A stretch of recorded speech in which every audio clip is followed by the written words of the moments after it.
অযোধ্যায় রাম মন্দিরের কাজ শেষ, কাল ধ্বজা উত্তোলন করবেন প্রধানমন্ত্রী নরেন্দ্র মোদী। আর সেই উপলক্ষে অযোধ্যা জুড়ে সাজো সাজো রব। 2024-এর 22শে জানুয়ারি আপনারা জানেন অযোধ্যার মন্দিরে রামলালার প্রাণ প্রতিষ্ঠা করেন প্রধানমন্ত্রী। মন্দিরের একতলায় থাকবে রামলালার মূর্তি, দুতলায় রাম দরবার। আর ধ্বজা উত্তোলন ঘিরে পুজো পাঠ কিভাবে শুরু হয়েছে, কতটা সেজে উঠেছে অযোধ্যা, কোথা থেকে মানুষজন আসছেন এই ঐতিহাসিক মুহূর্তের সাক্ষী থাকার জন্য আমাদের সঙ্গে রয়েছেন আমাদের প্রতিনিধি অর্ণব মুখোপাধ্যায়। অর্ণব,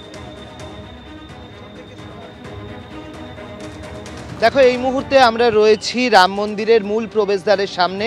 তোমাকে দেখিয়ে দেবো যে এই যে জগৎগুরু শ্রী রামানন্দাচার্য যে দ্বার রয়েছে সেটা কীরমভাবে সাজানো হয়েছে। এটাকে যেরকম ফুল দিয়ে সাজানো হয়েছে, ওঙ্কার চিহ্ন, হনুমানজির ছবি, শ্রীরামচন্দ্রের প্রতিকৃতি সেইটা যেরকমভাবে করা হয়েছে, ওপরে রয়েছে পতাকা, সেই সমস্ত কিছু করা হয়েছে। অন্যদিকে আমি ভেতরে দেখতে পাচ্ছি আলো দিয়ে কিন্তু লেখা হয়েছে জয় শ্রীরাম, এবং বিভিন্ন ধরনের আলো রয়েছে যে আলোর মাধ্যমে এই সমস্ত কিছু তারা ফুটিয়ে তুলেছেন। অর্থাৎ রীতিমতো সেজে উঠেছে অযোধ্যা। তুমি বাঁদিকে শান্তনু দত্ত আমাদের প্রতিনিধি চিত্রগ্রাহক, তাকে দেখাতে বলবো। পুরো আলোর মালায় সেজে উঠেছে অযোধ্যা এই মুহূর্তে, এবং এই আলোর মালায় যে অযোধ্যা সেজে উঠেছে সেখানে যোগ দেওয়ার জন্য কিন্তু বাংলা থেকেও এসেছেন 21 জন সন্ন্যাসী।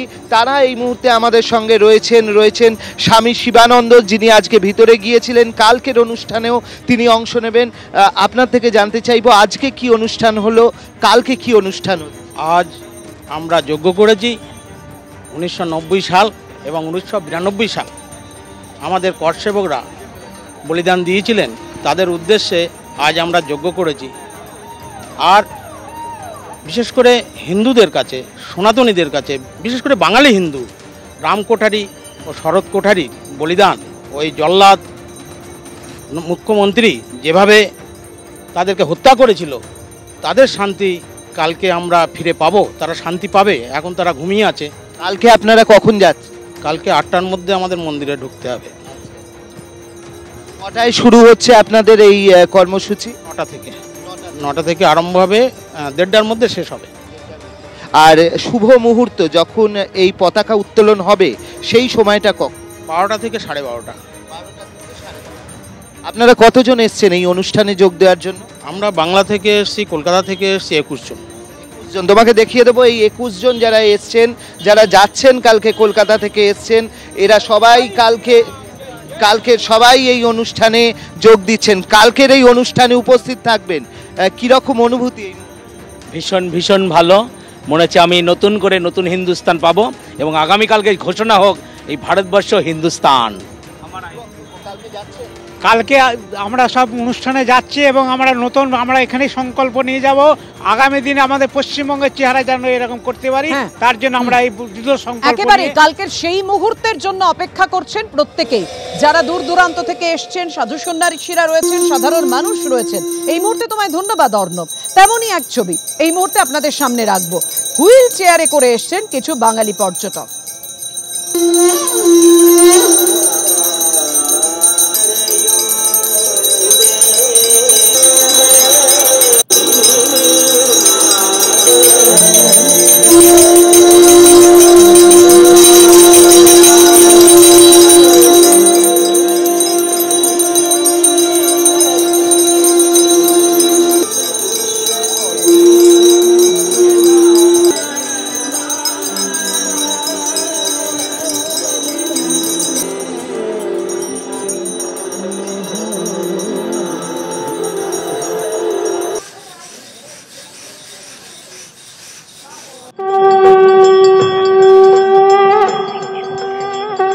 দু 2024-এর 22শে জানুয়ারি অযোধ্যার মন্দিরে রামলালার প্রাণ প্রতিষ্ঠা করেন প্রধানমন্ত্রী। সেই দিনের সেই শুভ মুহূর্তের ছবি রেখেছি আপনাদের সামনে। আগামীকাল যে মুহূর্তের জন্য অপেক্ষা করছেন যারা দূর দূরান্ত থেকে এসছেন, সাধু সন্ন্যাসীরা এবং বহু পর্যটক, এই মুহূর্তের সাক্ষী থাকার জন্য আগামীকাল ধ্বজা উত্তোলন করবেন প্রধানমন্ত্রী নরেন্দ্র মোদী।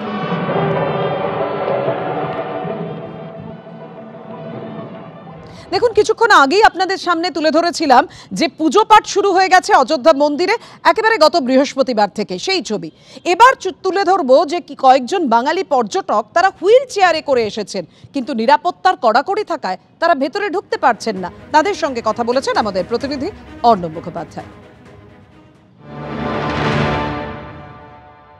কলকাতা থেকে আসছেন এনারা এবং ঠিক এইভাবে হুইল চেয়ারে করে তারা যাচ্ছেন মন্দিরের দিকে। কোথা থেকে আমি কলকাতার সাউথ সিটিতে থাকি। কি মানে এই যে মন্দির সম্পূর্ণ হয়েছে সেটা দেখতে সেটা দেখতে এসেছি।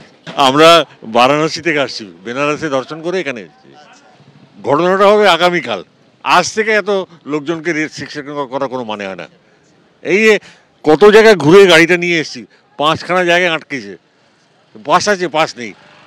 আমি বললাম তো 12টার পর, আজকে তো আপনারা অ্যানাউন্স করেছেন 12টার পরে হবে, তো এখন থেকে আপনি আটকাচ্ছেন কেন? এখানে আমরা দেখতে পাচ্ছি আরও অনেকে রয়েছেন যারা কিন্তু হুইল চেয়ারে করে তারা রওনা দিয়েছেন এবং তারা যাচ্ছেন হচ্ছে ঠিক রাম জন্মভূমি বা রাম মন্দিরের দিকে তারা যাচ্ছেন। আরও অনেকে রয়েছেন। আপনি কোথা থেকে? South city, Calcutta. মন্দিরে তো যেতেই পারছি না, আমাদের ওখানে আটকে দিচ্ছে, তবে ওখানে পুলিশ বলেছে আপনারা যান। হুইল চেয়ারে করে যাচ্ছেন এবং নরেন্দ্র মোদী যেহেতু আসবেন, প্রধানমন্ত্রী আসবেন, RSS প্রধান আসবেন, সেই কারণে কিন্তু রীতিমতো এখানে কড়া নিরাপত্তার বন্দোবস্ত করা হয়েছে। এবং 24 তারিখ থেকে যেটা হোটেলগুলোতে অতিথিদের বলা হয়েছে যাদের পাস নেই তারা যেন বাইরে না বেরোন, এরকম বলা হয়েছে, যাদের পাস নেই তারা যেন বাইরে না বেরোন, এই সমস্ত নির্দেশ দেওয়া হয়েছে। এবং তার মাঝখানেই যেটা দেখা যাচ্ছে যে আরও কিছু নিরাপত্তার বন্দোবস্ত করা হয়েছে, কিন্তু অনেকেরই আগ্রহ আছে রাম মন্দির দর্শনে, তাই হুইল চেয়ারে করেও তারা এগিয়ে যাচ্ছেন। ক্যামেরায় শান্তনু দত্তের সঙ্গে অর্ণব মুখোপাধ্যায়, ABP আনন্দ, অযোধ্যা। এবার আপনাদের সামনে তুলে ধরবো অযোধ্যার রাম মন্দির কিভাবে সাজানো হয়েছে এবং এই ধ্বজা যেটা উত্তোলন করবেন প্রধানমন্ত্রী নরেন্দ্র মোদী, সেই ধ্বজা লাগানো হয়েছে ধ্বজা দণ্ডের ওপর। সেই ছবি তুলে ধরেছেন আমাদের প্রতিনিধি অর্ণব মুখোপাধ্যায়।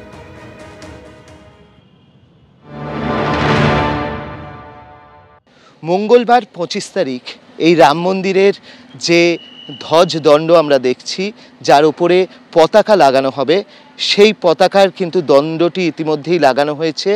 এটি হচ্ছে মূল মন্দিরে যে উচ্চতা 161 ফুট, তার উপরে এই ধ্বজদণ্ডটি লাগানো হয়েছে এবং সেটি হচ্ছে 42 ফুটের ধ্বজদণ্ড।